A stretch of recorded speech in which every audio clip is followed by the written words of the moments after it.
என்னடா தேங்காய் அரைச்சது கலர் டிஃப்ரெண்ட்டாக இருக்குன்னு பார்க்குறீங்களா? இதில் தேங்காய் வித் பெப்பர் ஆட் பண்ணி அரைச்சிருக்கோம். ஸோ சிக்கன் பொரிச்சிருச்சு. நெக்ஸ்ட் நம்ம அரைச்சி வச்சுருக்க இந்த தேங்காயை எடுத்து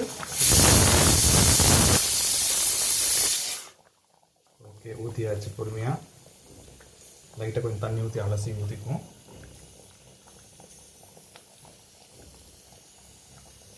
ஸோ தேங்காய் ஊற்றி மிக்ஸ் பண்ணிகிட்ருக்கோம். ஸோ இதை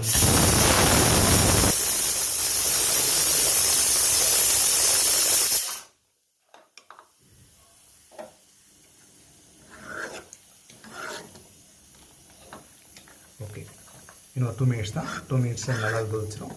கொதிச்ச பிறகு இறக்கி வச்சு சூடாக செஞ்ச சாப்பாட்டோட மிக்ஸ் பண்ணி சாப்பிட்லாம். நான் வேறு லெவலில் இருக்கும் டேஸ்ட்.